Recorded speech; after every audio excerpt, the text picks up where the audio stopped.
सब जगह भारत में महिलाओं की हालत वैसी ही है, खराब ही नहीं है हालत खराब।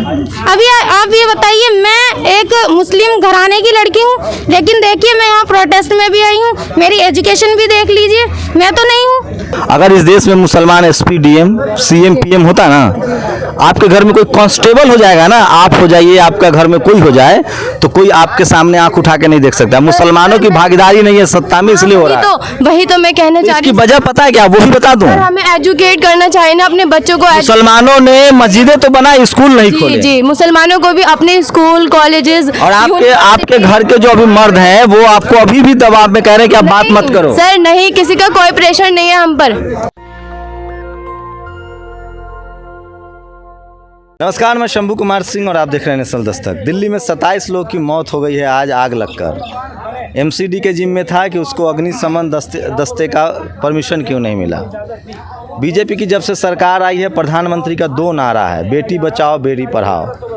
उनका कहना है कि हम हलाला रोक रहे हैं, उनका कहना है कि हम बुर्कों से मुस्लिम महिलाओं को आज़ाद करा रहे हैं। आज एसडीपीआई के बैनर तले कुछ मुस्लिम महिलाएं हैं, वो जंतर मंतर पर आई है। उनसे समझेंगे कि क्या सोचती हैं वो इन सब मुद्दों पर, और क्या है उनकी राय, और क्या वो अपना स्वतंत्र ख्याल रख रही है। मेरी निजी राय है कि इस देश में डॉक्टर अंबेडकर ने कहा है कि मैं किसी सोसाइटी की तरक्की इस बात से नापता हूँ कि उस सोसाइटी में महिलाओं ने कितनी तरक्की की है।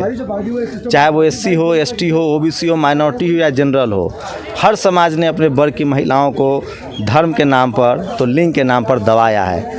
लेकिन कुछ संख्या में मुस्लिम महिलाएं यहाँ आई हैं, छात्रा हैं, उनका मैंने स्पीच सुना है, मुझे अच्छा लगा। आइए उनसे बात करते हैं। क्या नाम है आपका? ज़ैनब खान। ज़ैनब, क्या करती हैं आप? स्टडी करती हूँ। कहाँ, क्या स्टडी करती हैं? MA politicals, MA. अच्छा, एमए। तो क्या राजनीति में आना चाहती हैं? राजनीति में नहीं आना चाहती, लेकिन कम से कम कानून को इतना तो समझना चाहती हूँ कि अगर हम पर कोई जुल्म हो तो उसका हम जवाब दे सकें। आपको क्या लगता है कि आजकल मुस्लिम समाज पर धर्म की वजह से जुल्म हो रहा है? मुस्लिम समाज पर तो जुल्म हो ही रहा है। और जिस तरह से अगर हम दंगे देखने को मिलते हैं कि भाई वहाँ पर हिंदू मुस्लिम हो गया, यहाँ पर हिंदू मुस्लिम हो गया, मुझे ये समझ में नहीं आता कि जैसे अभी आपने ये बोला कि हिंदू को ही क्यों कहते हैं। आपने बोला था ना, अभी पूछा था कि मैं हिंदू तो मैं भी हूँ, मैं अत्याचार नहीं करता हूँ, मैं तो खुद पीड़ित हूँ। लेकिन ये जो ब्राह्मण लोग हैं जो हिंदू राष्ट्र लेकर आना चाहते हैं, तो मैंने पहले भी एक बार ये बात कही है कि अगर यहाँ पर हिंदू राष्ट्र आ गया तो सबसे ज़्यादा तो हिंदुओं को ही परेशानी होगी, क्योंकि आपको पता है कि जो ब्राह्मण हैं वो किस तरह की राजनीति यहाँ लाना चाहते हैं। अभी हम हिंदू मुस्लिम नहीं करते हैं, लेकिन जब दंगे होते हैं सबसे पहले मीडिया ही बोलती है कि फला जगह पे हिंदू मुस्लिम हो गई। मीडिया आपको पता है इस देश में कौन चला रहा है? जाहिर सी बात है, जो यहाँ के प्रधानमंत्री है वही चलाएंगे।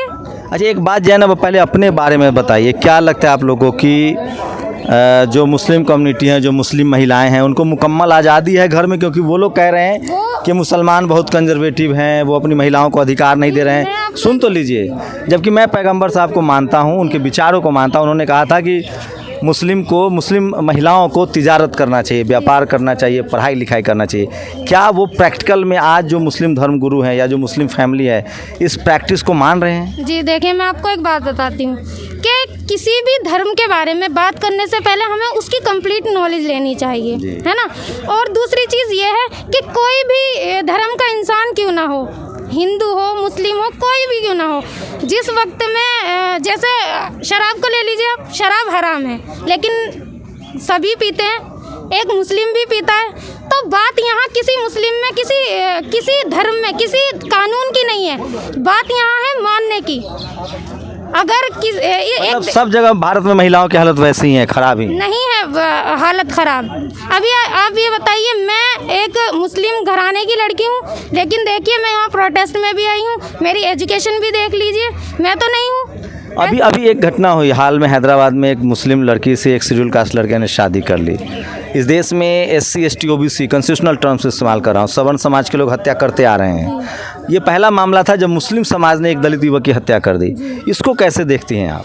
देखिए, बात तो लोगों के सोच की है। सबसे पहली चीज़ तो ये है कि आपकी क्या राय है, क्या कोई शादी दूसरे जाति में या दूसरे धर्म में करे तो उसको मार देना चाहिए? नहीं, मारना नहीं चाहिए, लेकिन हमारे धर्म में ऐसे शादी हो ही नहीं सकती। कॉन्स्टिट्यूशन तो लेकिन मना ही नहीं करता है, भारत का संविधान नहीं मना करता, लेकिन कॉन्स्टिट्यूशन जिस वक्त में था तो उस कॉन्स्टिट्यूशन ये तो नहीं कहेगा ना कि हम अपना पर्सनल लॉ ना माने। नहीं, वो मैं नहीं कह रहा हूँ। कॉन्स्टिट्यूशन कहता है कि कोई भी आदमी जाति और धर्म से अलग शादी कर सकता है। अब टाइम शॉर्ट हो गया। बाकी अंदाज़ा आप लगा सकते हैं कि इस देश में महिलाओं की क्या स्थिति है। इस देश में सबसे ज़्यादा शोषण महिलाओं का हो रहा है और अभी भी वो अपने घर के पुरुषों पर निर्भर हैं, चाहे वो मुस्लिम महिला हो, चाहे वो हिंदू महिला हो। अंदाज़ा लगा सकते हैं, लोगों ने आया, उनको मना कर दिया क्योंकि वो बात नहीं करने देना चाह रही हैं। इतनी ज़रूर अच्छी लगी कि कम से कम उनकी तालीम हो रही है। आपकी कितनी तालीम है? सर मैं लॉ स्टूडेंट हूँ। लॉ स्टूडेंट हैं, कहाँ से? मेरठ। आपको क्या लगता है, संविधान ज़्यादा ज़रूरी है या कैसे चलना चाहिए देश? सर देश जो है संविधान से ही चलना चाहिए। संविधान से चलना चाहिए। किसी का धर्म, किसी का पहनावा अलग हो सकता है, लेकिन देश धर्म से वो अपनी चॉइस है ना कि क्या मैं क्या पहनती हूँ। अगर मुझे बुर्का पसंद है तो मैं बुर्का पहनूंगी, अगर किसी को स्कर्ट पसंद है तो वो स्कर्ट पहनेगा। जी, क्योंकि वो उसकी अपनी पर्सनल चॉइस होती है। पाबंदी नहीं होनी चाहिए, पाबंदी नहीं, आज़ादी होनी चाहिए, रिस्ट्रिक्शंस नहीं होनी चाहिए। लेकिन अमूमन देखा गया है कि कोई मुस्लिम महिला बिकनी पहन ले तो उसको समाज बहुत बॉयकॉट कर देता है। सर वो उसकी चॉइस है कि वो क्या पहनना चाहती है। अगर वो बिकनी पहनना चाहती है तो वो पहन सकती है। अगर मुझे बुर्का पसंद है तो लेकिन मर्द लोग उसका बॉयकॉट कर देते हैं। तो वो उनकी नॉलेज है ना, वो उनकी नॉलेज। मर्द लोगों ने तो पर्दे पर भी सवाल उठाया है। तो अभी तो आप लोग को भी ये लोग मना कर रहे हैं, मर्द जितने हैं यहाँ आपके समाज के, वो कह रहे हैं कि बात मत करो।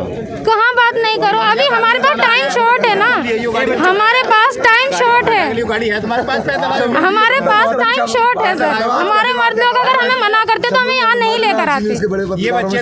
अगर हम आज यहाँ पर है तो इसका मतलब है इन लोगों की परमिशन है, तभी तो हम यहाँ पर है ना। तो आप हमें कोई रिस्ट्रिक्शंस नहीं है कि हमें पढ़ाई के लिए पूरी आज़ादी है कि हम अगर हमें पढ़ाई के लिए आज़ादी नहीं होती तो हम इतना आगे क्यों जाते हैं। क्योंकि तो आप फर्स्ट ईयर है, सेकेंड ईयर है, थर्ड ईयर स्टूडेंट। ये जो मुसलमानों को जो टारगेट किया जा रहा है धर्म के नाम पर, इसका क्या सॉल्यूशन दिखता है आपको? सर मैंने बताया तो कि देश हमारा संविधान से चलना चाहिए। वो उनके आइडियोलॉजी क्या है, वो अपनी आइडियोलॉजी। संविधान तो है, मैं ये कह रहा हूँ कि मुस्लिम कम्युनिटी के साथ जो इतना अत्याचार हो रहा है, इसका चूंकि आप लॉ स्टूडेंट है, इसकी कोई समस्या का समाधान क्या दिख रहा है? मुझे पूछेगा तो मैं तो बता दूंगा।